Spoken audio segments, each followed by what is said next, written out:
Andra, when did you guys say you were going out? June 13th. Okay. Friday the 13th. I don't know if I can play poker on that day.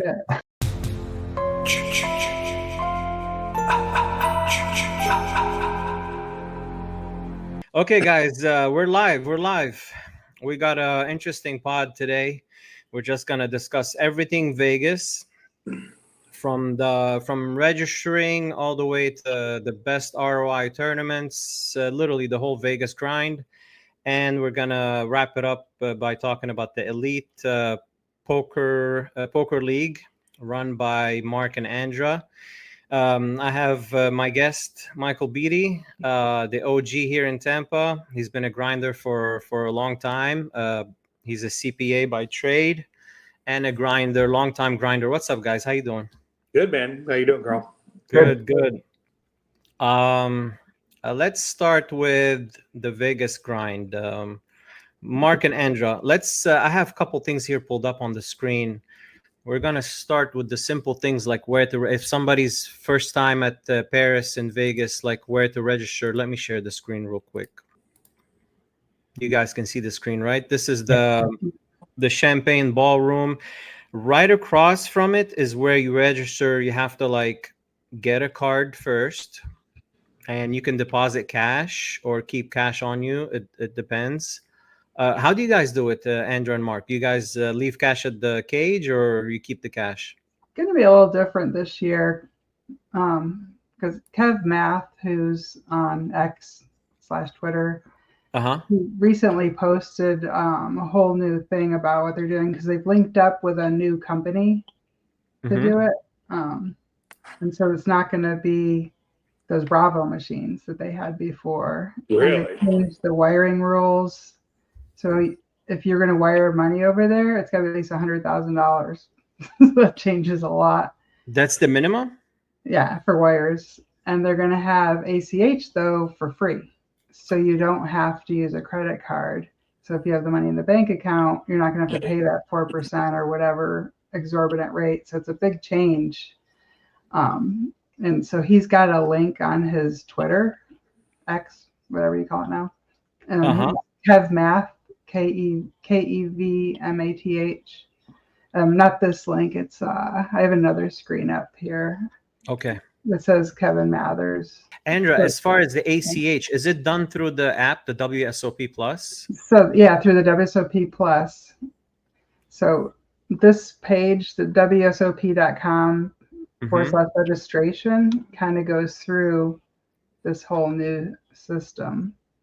Okay, so everybody needs to download the WSOP Plus, and I heard that they have a new system where you don't have to wait in the late reg line. You can be in your room and they just send you a prompt that your seat is ready. That's gonna save a lot of time, and you don't have to wait in that line like sheep. You can be in your room. Your seat is ready. Amazing. Yeah, of course. I mean, my Vegas, my World Series poker hack was always the Bravo app. I mean, either showing up, deposit 10 grand or whatever in your account, and then being able to use the app to register for 1500s or 800s or 600s or whatever. Skip the line, you get your ticket, you show up, you go to the kiosk, you get your seat. It's brand new this year. Right. Yes. This is all new now, but that was the way to go before. Right. I mean, all those people were so foolish just going and standing in line for no reason. Right. This year, use a credit card, and there was a fee, but I mean, is it worth in a 1500? Is it worth $75 to not stand in line for 2 hours? For me, it is. So I never cared. 100%. Well, this year, Andra's saying it's ACH, so you don't have to pay the fee. That's even great. Yeah, that's even better. You can just write out of your bank account. Right. And did you hear about the prompt that you don't have to wait in the late reg? So let's say you buy it online. Great. That's great. So here's the section. So I'll start at the top. So when you go to WSOP.com/registration, it gives the instructions. And if you go down a bit, it talks about the accepted payment methods. Okay. So this is where the wire transfers. So they talked about that 100,000. But I mean, that doesn't really help like the average player. 100K, they're like no. There's not having to use credit cards and pay that percentage does help the average player. You can fund it in person using cash, but the minimum deposit for that is $2,500. So if you want to take cash to the cage to fund an account, they want $2,500. That's not bad. That's not bad at all. And you can still use credit cards using the app. It's just you can also use ACH. I downloaded the app, and they said they have to, kind of like the Bravo app, you have to get verified at the cage. You have to get verified first. Yeah. Correct. Before you can start using the app. Yeah. When you get there, you have to do that. Right. All this, by the way, guys, happens at the across from the Champagne Ballroom, where it says there's a sign that says registration. Yeah. Okay, let's real quick. One of the methods you can use is PayPal, but on Twitter and X, there's been a lot of talk about that because PayPal has had issues with poker players and holding their money. I don't think I personally would use PayPal for it because of what I've heard has happened in the past to people. PayPal doesn't allow any transfer of money that has anything to do with gambling. So using PayPal would be stupid. And right here on the page, they talk about using PayPal. So I wouldn't. Not ideal. There's this Luxon Pay, but that's for non-US.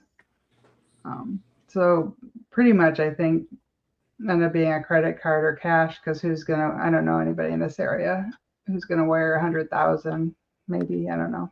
No, none of my friends. So if it's a wire, it's 100K, but at the cage, it's 2,500 minimum. 2,500 minimum. Okay. Come on, Andra. We know a couple guys.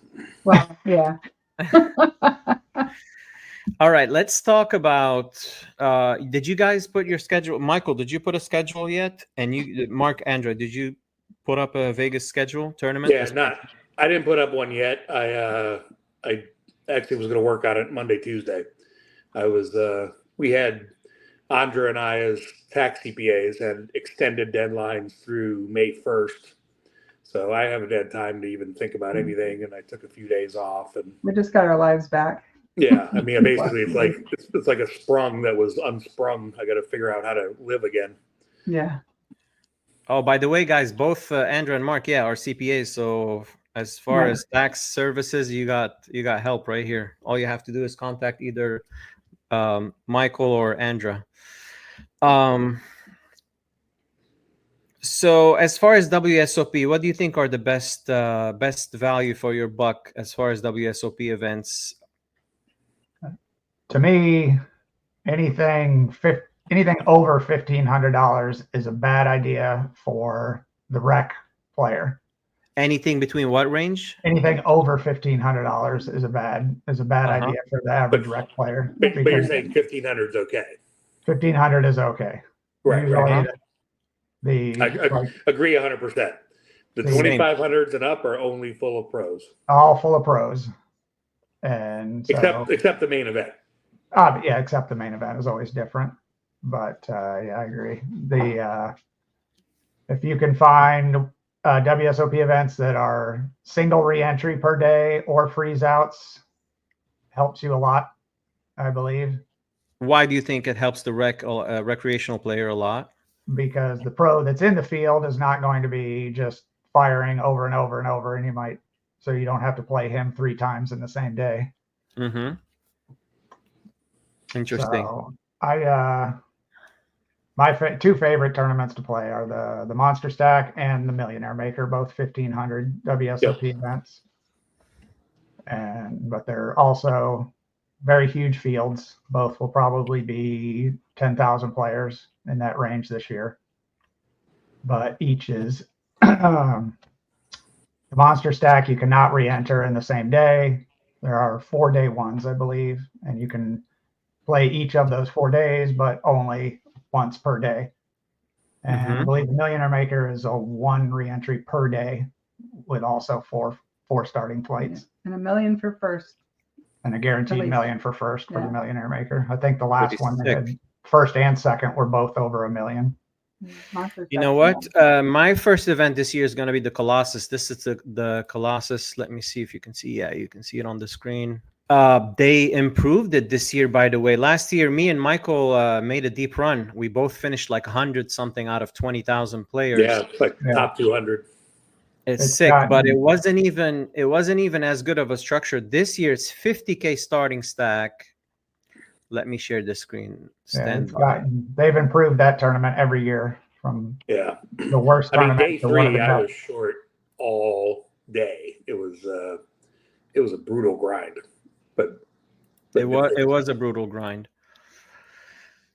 Yeah, this year it's 50K starting stack, 40-minute levels. Yeah. And day 1 plays 17 levels. Any day 1 that plays 22 levels, I hate. It's like it's hard to make it to level 22 to begin with. Level 17 is reasonable. It's like 10K big blind. And you're starting with 50K, chips. That's a lot of chips to play with. And it stops at level 17. It's reasonable. Most cheap buy-ins that are under 1K usually play 22 levels. Good luck making it to level 20. Like, so many things have to go your way. Usually the ones that play 22 levels are 30-minute blinds. Right. It's a turbo. Structure gets really bad late. So yes, stacks get shallow. Day 2 starts Sunday at 11. Play 15 levels. So they play from level 17 all the way to level 32. Which I think they'll be close to final table by that time. But I love the fact that it stops at level 17 on day 1. Yeah, so that's my first pick. That's one of the better $500 tournaments in Vegas for sure. And that will get over 20K entry. Anything under 1K always get like 20-something entries, 20K entries. The second tournament on my schedule is the Venetian MSPT. It's a multi-day. By the way, lesson learned, like last few years I was focusing on bracelet events. All big fields, and like players going out the first time, they're used to the dailies here in Tampa, 20-minute levels. The fields are like 100 to 200. You're going out there. The smallest field you're going to have is like 6,000, 5,000, 6,000 players. So you have to adjust accordingly. Kind of like sit back and relax because it's not turbo. Like most structures are decent. So you need to relax a little bit. It's a big adjustment, and in my opinion, ease off on the bracelet events. Like you have a better chance at making a final table somewhere else, like Venetian or Win, like their deep stacks, because the entries are like 2,000 to 3,000 max compared to WSOP 5,000 minimum all the way up to like 20,000. So it's more like a lotto ticket when you're playing a bracelet event than playing offsite. So Venetian is, I'm going to pull up the Venetian schedule in a minute. MSPT, they have a multi-day. It's 1,100 buy-in. That's my second choice. Couple of Venetian events here. Let me pull up the Venetian schedule. 1 second. The Venetian new room. Have you guys played in it yet? We saw it in December. We did not play. It's very, very nice. Very nice. Very big. Away from the casino. Nice. On the second floor. You're not just sitting there in the middle of the food court and the sports book and it's away from the whole time. It's on the second floor near the Palazzo. Yeah. It's I believe at least 50 tables. Nice. Only 50 tables. The old room, I hated the tables. They're too low. If you're 5'9" and over, you're gonna have trouble sitting at the tables. They were like, whoever designed the tables wasn't too smart. So the new setup kind of looks like the Win. It's almost like even the colors are the same, like the same colors, white colors and blue felt. Exactly. If you go outside, you can look over the rail down and you see the entrance to the Palazzo. So it's like right there, very close to Palazzo for parking. So you said it's second floor? Yeah. Huh. Yeah, or where the shops are, but it's right above the entrance to the Palazzo. Interesting. That's the 1,100. It's a 1 million guarantee. Oh, that's nice. When is that? Oh, that's where we go. It is June 8th. June 8th. Only 30K starting stack, 40-minute levels. That's not bad. 40 is way more important than the starting stack is. Yeah, 100%. It's fine. Then after that, Monster Stack. These are events you can't miss. You got to play Colossus. You got to play Monster Stack. Monster Stack, it's a solid structure. Colossus so early this year. It was late last year. You're right. It was like June 14 or 15 last year because that's when I went out last year. Yeah. Andra, when did you guys say you were going out? June 13th. Okay. Friday the 13th. I don't know if I can play poker on that day.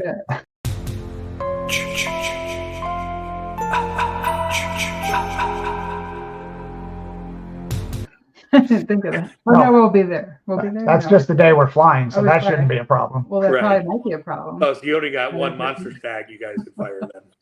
We're playing on the 14th though. Yeah, it's perfect because if you play the last day, nobody can re-enter ever. So True. it's pure freeze out on the last day of the monster stack. And we won't be tempted to, so if we don't make it, we can go play something else with that $1,500. Yeah, that's because then the seniors is like Monday, Tuesday, and then millionaire makers Wednesday, Thursday, Friday, Saturday the next week. Perfect. Yeah. The Monsters 50K starting stack. You get a lot of chips and 1 hour levels. Yeah. Wow. Now and day one plays only 11 levels. So that's a respectable structure. That's amazing. Yeah. It's so easy to make. Kind of the same. I mean, it's 11 1-hour levels or 22 30-minute levels. It's all the same. It's all the same. They're going to keep you there for 12 or 13 hours each day. What a sick grind. This is, it was $1 million. First place. $1 million for first. Yeah. And what's this $300 $3 million guaranteed prize pool for $300? Oh yeah. Oh, you know what? Yeah, I saw Gladiators. That. Jesus. That's gonna attract like 25,000 players minimum. This is the worst. Yeah. Are we allowed to swear on this podcast, Carl? Handle people overtaking me. Dickhead, cock lover, rapist of a duck, fat lesbian. Yeah. Everything is allowed here. I mean, that's a shit show right there. I'm sure you remember when you. Oh, I almost set the record, buddy. I entered 7 times. I entered 7 times, and only one guy entered 8. I'm sure you remember 2019 when you, me, and AJ were in a bowling alley for the Big 50. Yes. Crammed in there like sardines. We were in a bowling alley. I was in there, right? What happened in the bowling alley? They had to put tables in the bowling alley at the Rio. Wow, you got see. I don't. People ask me about the difference between the Rio and Horseshoe. I'm like, I don't know the difference because I've never made it to the Rio. This is the 303 million guaranteed. That's insane. That is insane. Is it like 5-minute levels or what? It's 30K starting stack. Day 1 is 30 minutes. Day 2 and 3 becomes 40 minutes. So it's a shit show. All right. Day 1 plays 20. See, this is a crapshoot when you play 22 levels on day 1. That sounds like a good time. They try to get you. They get you into the money on day 1 is why they do it. Oh, really? Right. Yeah, definitely in the money on day 1 because the level 22 is 40K big blind. So you're definitely in the money way before that. You'll be in the money like level 16, 17.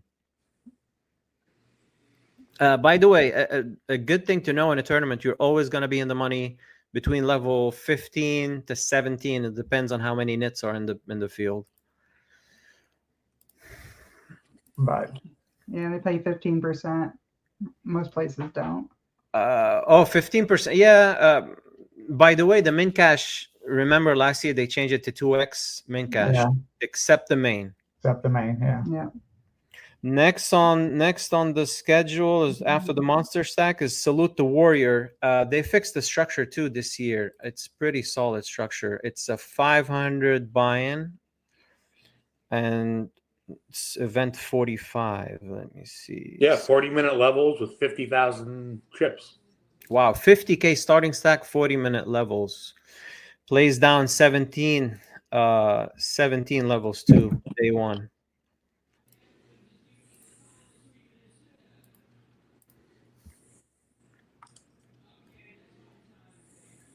Yeah, that's a good structure for sure. 50K starting, 40-minute levels. There's also, I saw, let me find it again.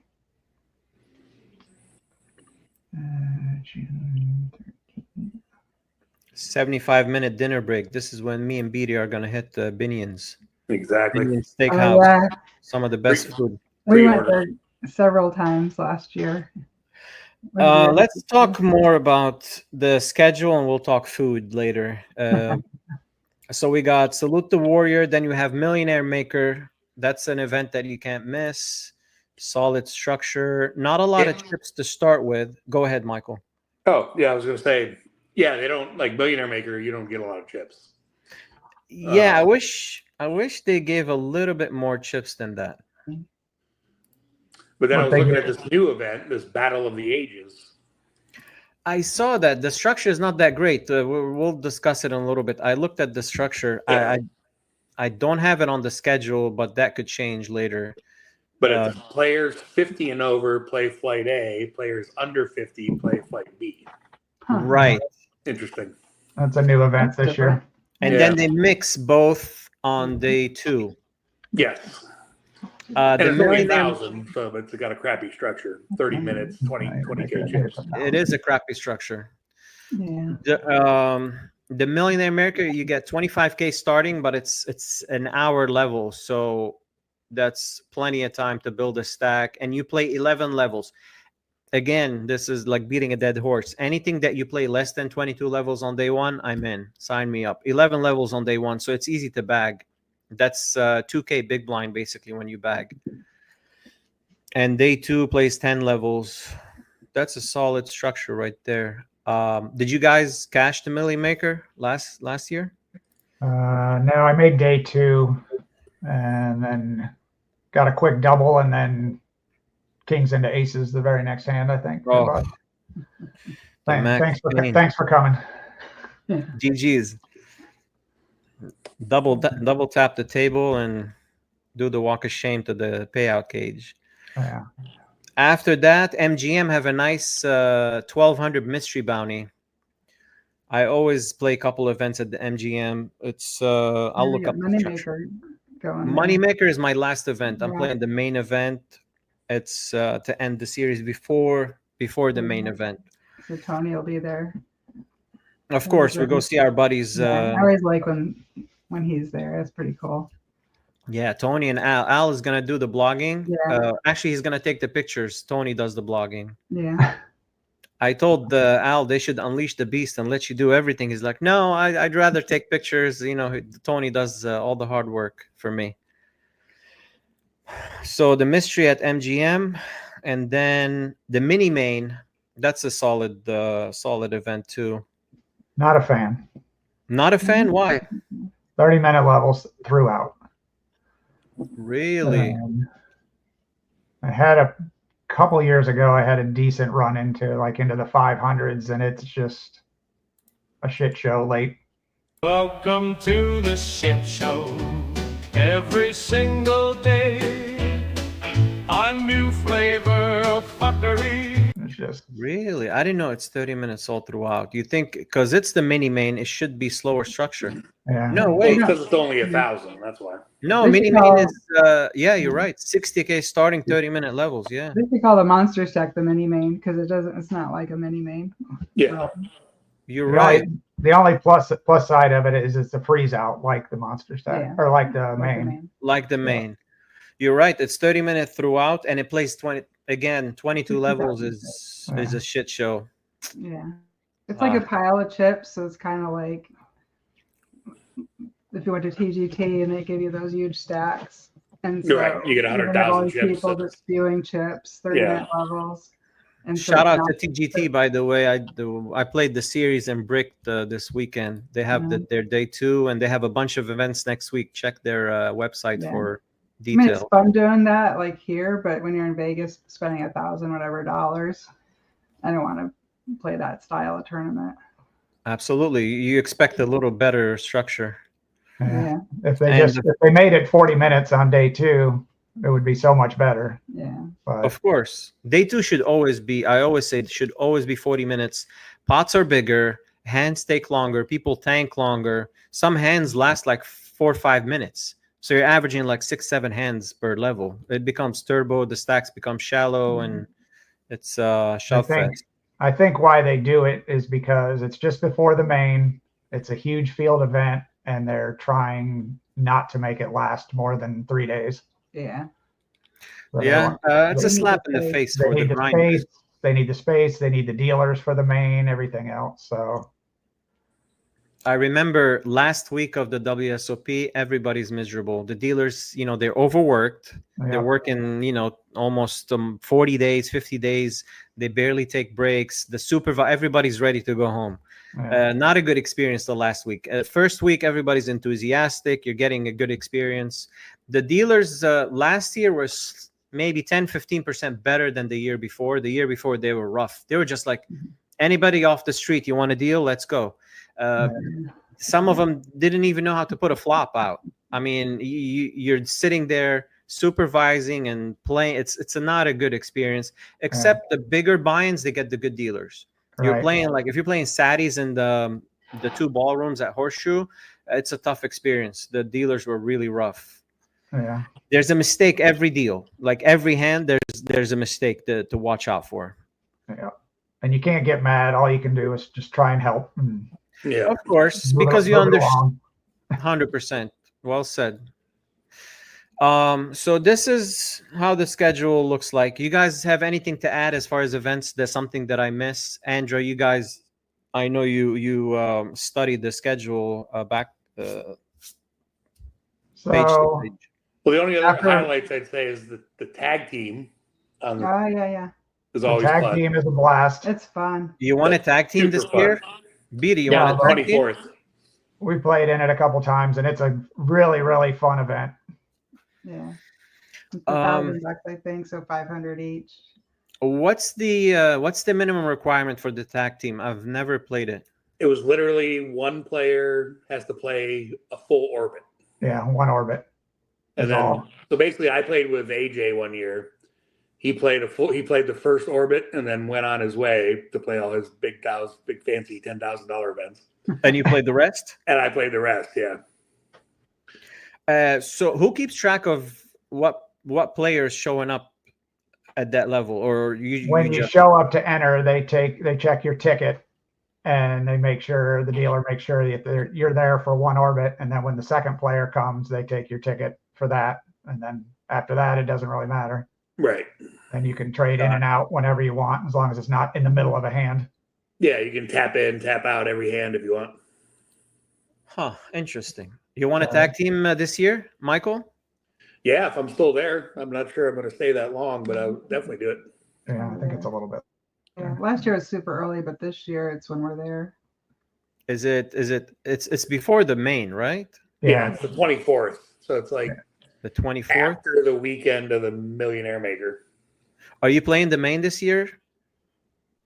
I don't know yet. I think I'm going to go out like after looking at this, like the 11th to the 22nd, and then we'll see what happens. It depends. That's the answer now. Yeah.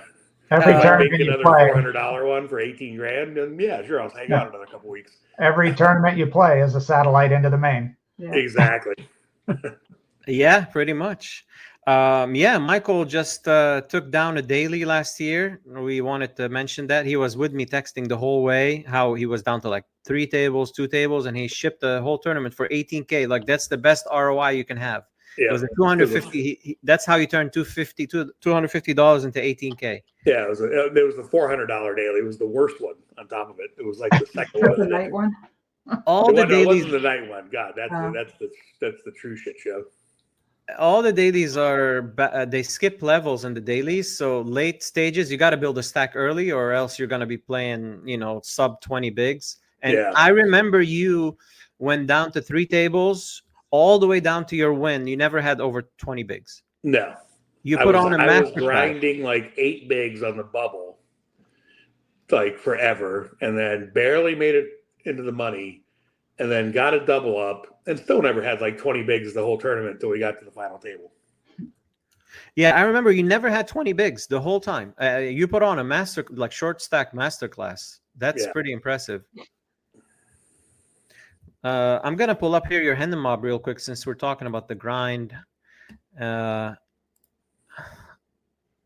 it's a little empty lately just because I haven't played in forever. Yeah, you used to grind way more back in the day. I don't really see you around as much. Yeah. Better for me.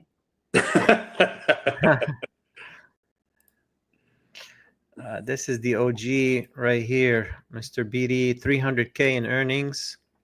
Look at that picture. Remember the PPC back in those days, the Silks? That was the PPC master. Tampa Bay Downs. Shout out. Nothing better than three or four trips to Aruba in a row for free. We took 3 trips. Wow, interesting. Yeah. Look at the stats. 2012 is first recorded score, and this is the Vegas score right here, 17K. You won outright, right? No chop, nothing. Yeah, it was no chop. I steamrolled the final table. It was quite beautiful. Rex Clinkscale was playing. This guy is a crusher. Yeah, I've played against him before in WSOP. Interesting. Yeah, he got 13th place. This guy has millions in earnings. Yeah, I remember. Yeah, he was there. He was like the best player in the whole tournament. Yeah, he's got 1.9 million in earnings. And I think he was on the other table every time. Thank God. Let's talk as far as the schedule in Vegas. Let's talk keeping your routine and staying sane when you're out there for a whole month like I do. I go out like normally the 15th of June all the way to the end. People don't understand how hard it is to grind day in, day out. What are you guys' thoughts as far as keeping a routine, as far as food, best hotel to stay at, a plus EV hotel? And me and Michael will give our insights. But Andra and Mark, what do you guys think? Where do you guys stay, first of all, and what do you like as far as... Lately, the last few years, we've been staying at Vidara, which is a MGM property. And it's right in between Aria and Bellagio, kind of behind the Cosmo. Uh-huh.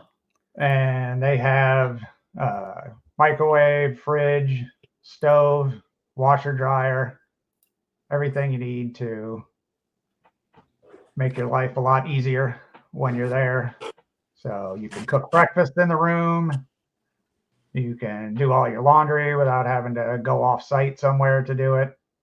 And it's surprising for a hotel, for a Vegas property to have a kitchen. They have a little kitchenette, right? You can cook breakfast, cook dinner. It's a non-smoking hotel. There's no casino inside. There's no casino in it. It's just go ahead and go to your room, so you don't. Oh, there's no casino. Yeah. It's attached to the Aria. It's part of their complex. So okay. I always thought it's a casino. Okay. Yeah. Interesting. How's the rates as far as staying over there? Not cheap, but we have pretty good comps because we stay there all the time. And how do you earn the comps? From playing at Aria, or somebody in the household plays slots a little bit during the summer? Bang, bang. Not me. What it is because we've been going to Vegas for about 12 years or so. And every time we go, we stay at an MGM brand hotel. We just stick with MGM versus Ceasars. So, and if you go, everything you do, charge to your room. Like if you do eat in any of their restaurants, charge it to your room. If you go in the store and buy water, charge it to your room. So you do that enough. Eventually they start pretty quickly, maybe the second year you'll get an offer for a night or two free. And over time, if you just keep going to the same brand, you start getting better offers. And I do some slots. I don't do any table games though. So really it's just slots, not crazy amounts of slots. Mm-hmm. But we've just been going consistently. Anytime we go, we stay at an MGM brand. And it doesn't have to be Aria or Vidara because it gives us a choice of all the different MGM hotels. So we could have picked a different one. We just love the Vidara because it saves us money. I mean, we can make breakfast and it's right there. We can order Uber delivery of food, whatever, Instacart. You can have Instacart bring you groceries, even you don't even have to go to the grocery store. So that's kind of why we started honing in on that. But that's how we did it. Every year, first year we went, we paid, but we stayed at like Excalibur or Luxor or something, which is generally really cheap. What So, tier yeah, are you as far as the card? What tier? Gold. Gold right now. And so, So if you're gold, you get free resort fees. Yeah, if you're gold or above, you don't have to pay resort fees. Which is a big difference. Okay. That's huge. And how much they charging this year per night on average? I'm trying to remember what we're paying. The 20, resort 30 fees, bucks? I think the resort fees are $35 or $40 a night now. But for you guys, it's comped. But we don't pay. But we don't pay that. So Yeah, like we're going, I think 10 days for $1,000 maybe. That's a good price. Resort fees.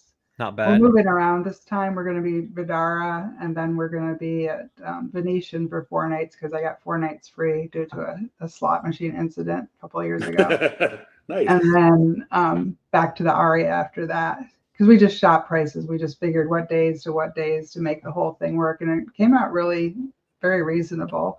Because by doing that gap, because that's the thing is if you stay in say an MGM, you can only get certain number of nights free, and then you have to not be there for at least 4 days. I think it's 4 days. like 72 hours. Before or you can something, use another offer. before they'll give you another offer. Yeah. So that's what we do. You'll do your first trip. Sometimes we'll add a couple of days that are real cheap if there's a good discount. Then we go away from there for 4 nights to a different brand. So like a Caesars, Planet Hollywood or something, or Venetian. And then you can go back to MGM again and get more 4 free nights. So that's kind of how you make it work. Michael, what's your go-to hotel? So I inherited a timeshare that's usable in Vegas at the Polo Towers. So I can get 2 weeks in a 1-bedroom or a studio for like $800 using the timeshare. Yeah. And the 1-bedrooms have a full kitchen. Yeah. The studios only have a kitchenette, but I do the same thing. I order groceries from Instacart, or there's like a store downstairs in the Polo Towers, and you can buy eggs and bacon and ham and cheese and bread and stuff. And I make my breakfast every morning, make coffee for myself, and then I usually pack a ham and Swiss sandwich for lunch and a ham and Swiss sandwich for dinner. What you packing? A pimento. Sorry, what? Pimento sandwich. That's funny. Pimento. No, I mean, what are you carrying? You know, a piece? What's the make? Pimento is a cheese. They call it the caviar of the South. And I have bars in my bag. And so that's pretty much all I eat, like every day while I'm playing. And then if I bust out early, then the sandwich might get saved for tomorrow, and I'll order Uber Eats or something to the hotel, sushi or pizza or something, if I don't feel like playing anymore that night. And So to me, breakfast was always the key because the night before you might be playing you might not get to your room till 2 o'clock in the morning. Right. And have to be back at 10 or 11 the next morning for a day 2. And the last thing you want to do is get up an hour and a half early to go find something to eat in some restaurant somewhere. Right. So if you can do that in your room, it's very, very helpful. La CV. Yeah, I don't even And save a lot of money that way. The same way, like just from Instacart, buy those ready-made breakfast sandwiches and just stick them in the microwave in the morning. Yeah. For me, it was always plus EV to stay at Horseshoe. You want to be in the middle of the action. On break, you can go to your room, whatever, refresh, change your shirt, take a quick shower. You're right there. You get out of the ballroom in Horseshoe elevator. You're up in your room in like 2 to 3 minutes. Again, I had a slot accident like Andra. I played a little slots.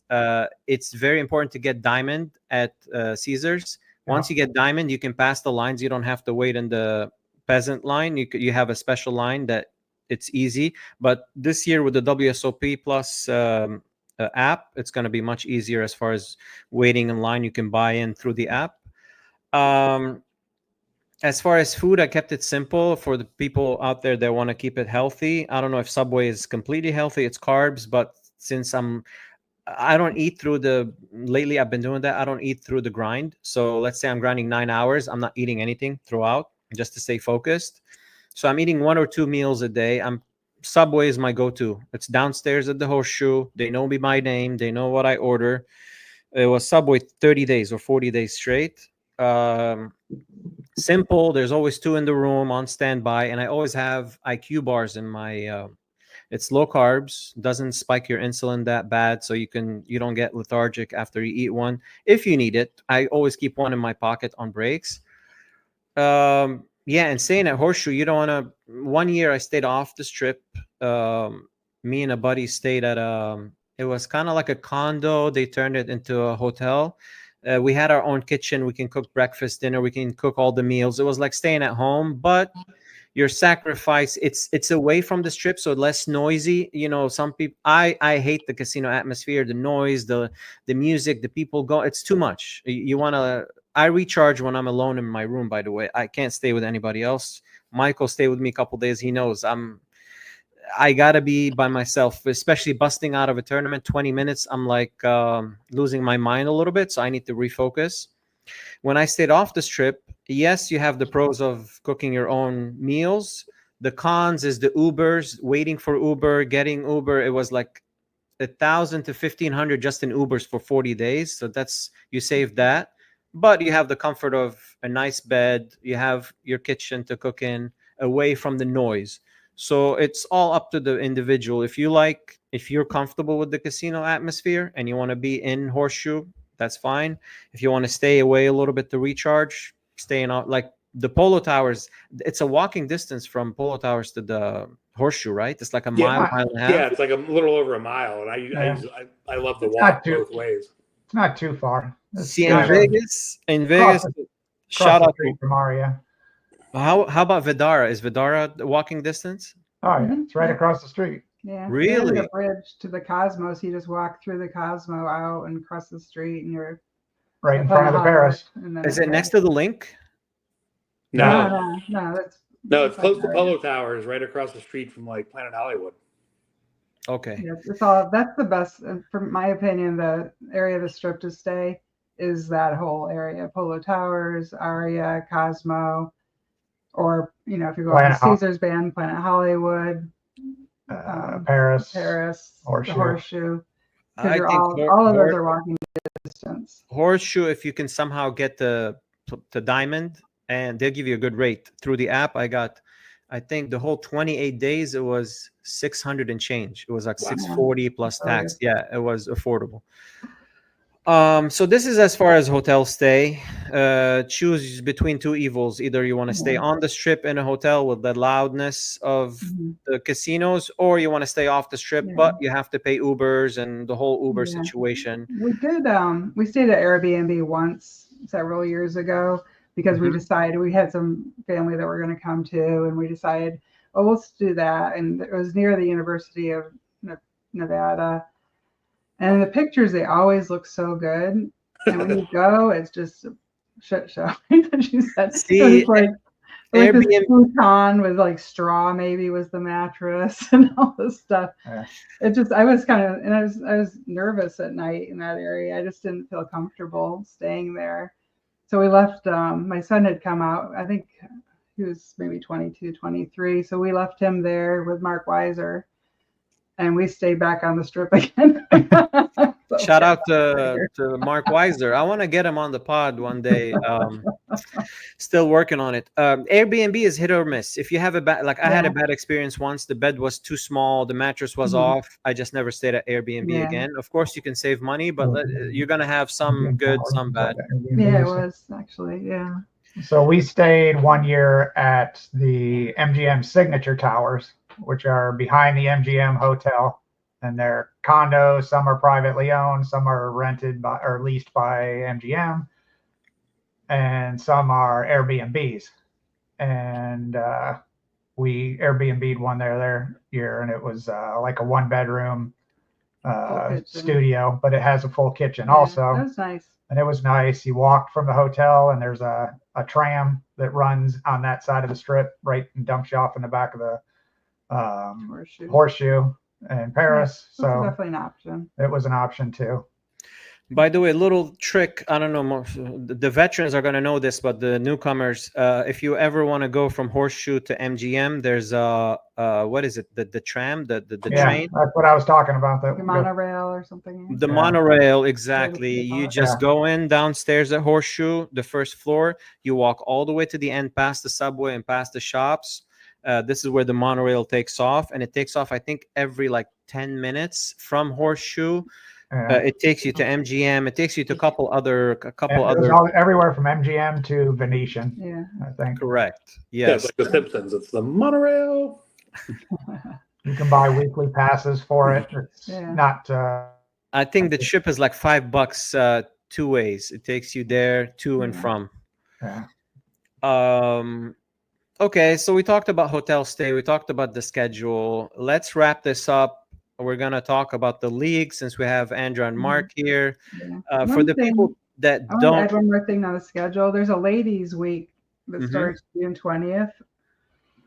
And so if any ladies are watching the podcast, there's a Lips Facebook page, and it actually Lips is the women's group that puts on this whole ladies' week at a bunch of different casinos.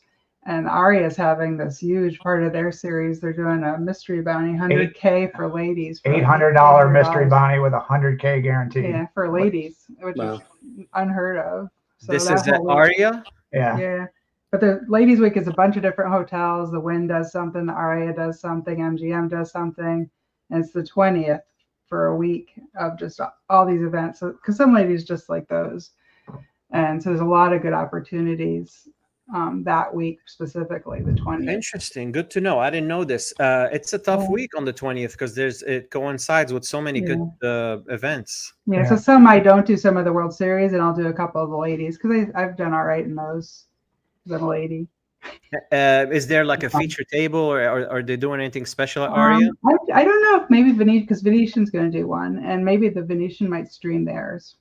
Because they have that streaming thing now there. That's the nice thing about the Venetian this year. They have I'm sure all their events they're going to have a feature table. Yeah, which is nice. They have. I think they already have it somewhere on their website which events they're going to live stream the final tables.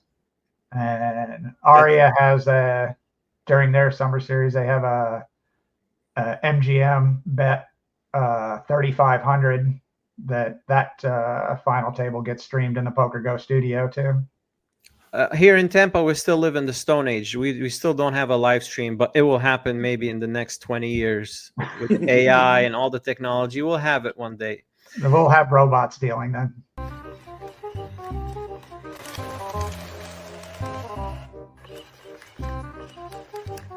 Yeah, they had one. They had one once. They had one in 2017, but we're going backwards. The WPT when they came to Tampa, but we don't get the WPT because they charge too much. Everything good that we don't get in Tampa. We get the the trailer park tournaments here. Yeah. Let's talk everything. Michael, you have anything to add about Vegas? No. Let me sign off while you guys go through the league stuff. And Mike was in the league too, though. I was. See, there we go. When I worked over on the St. Pete side, I was. That's how you got so good, was being in the league, right, Mike? It was the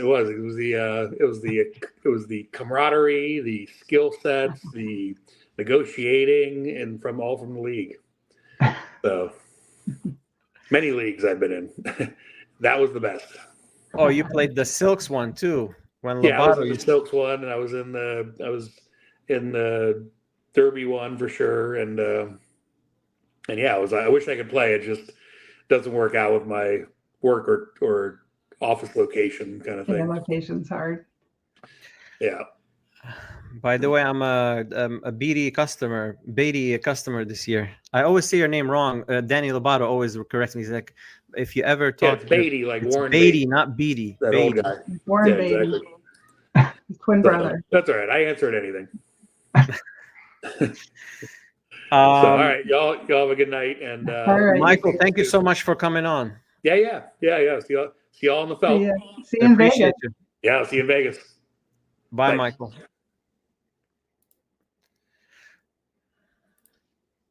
Okay, guys, let's talk everything league. For the people that don't know, let's talk, simplify everything from registration to how the league works to the point system, what day it's held, location, everything. And I'll pull up the league page. Go ahead, Andra. Or Mark. So I'll let Mark. He's the manager. Sure. I'm his secretary. So this, I believe, started in, I think it's been back as far as 2012 or 2014 or something like that when it first started. And it's gone through several changes, but we think we have it set up pretty good right now. And it's twice a year. We do from an 18 to 20 week season in between the World Series, one in the fall and one in the spring. And each week there's somewhere between 35 to 50 players, depending on how many are in each time. You have a one-time $300 registration fee, and 100% of that goes to the fund for the World Series. And each week is a $200 buy-in, and $100 of that goes into the WSOP fund. $80 of that goes into a nightly prize pool, and $20 is the house rake, which is pretty cheap for what they do for us. And we, over those 20 weeks, we collect as much as we can and to put as many people as possible into the WSOP main event or into the WPT World Championship, which is a 10K in December. If the summer schedule doesn't work for you, that's an option. You get 1 point each week for showing up and playing, and there's one rebuy in the first 4 levels each week, and you get more points by making the final table, and the points increase at the final table, and obviously 9th through 1st. I have the points pulled up here on the side. Right there. You can do anything you want once you get into the money. As far as chopping the money, it's up to the players. The points, you can only chop heads up. And fair enough. The first point, or the first places, are the first tiebreaker in the league also. So if somebody ended up tied, then the person who had the most first places is the first tiebreaker, and we count chops as a first place. And anything else you want to add? These are boys, the winners of last week's Mo, Lalu, and Ray Mancini. And these are the points for this season. You got Juan locked up at first place. Jack Bitker, shout out to Jack. We tried to get him on, but he did not respond.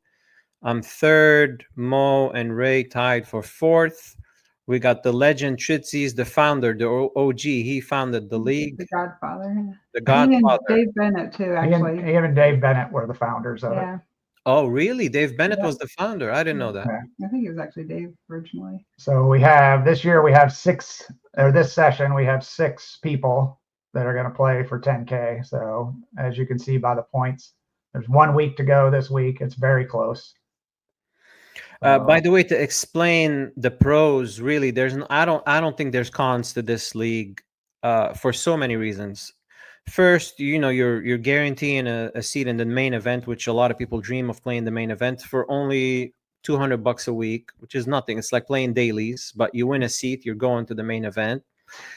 The league gets always a 10% piece of you, and that 10% is chopped between all the players that showed up 17 out of 20 weeks, because the whole season is 20 weeks. You have to show up 17 out of 20, and you have to show up 3 weeks out of the last 5. These are requirements to have the piece of whoever wins in the WSOP main. So you're only spending $200 a week. You're getting 10K seat in the main.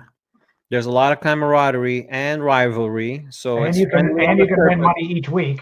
Yeah. And you can win money on top of it. The top 3 spots are Usually paid $1,000 normally around 1K first place and about like 2 buy-ins for the min cash. It's like $300 to $400. So you're making money on top of getting a seat at the end of the season. So it's a win-win.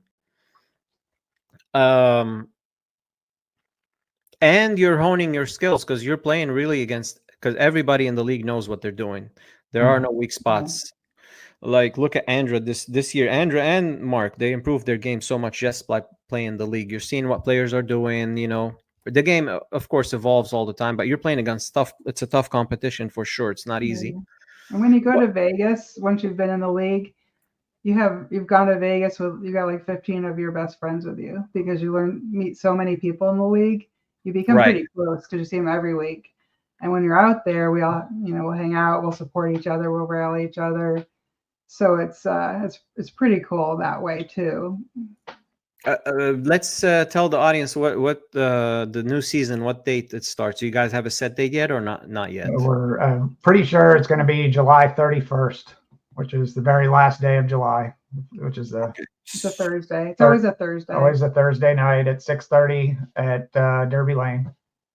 Okay, so July 31st for everybody. I think it's going to be 1 or 2 weeks shorter this year, or this session. We're going to finish on I believe it's December 4th, the first week of December.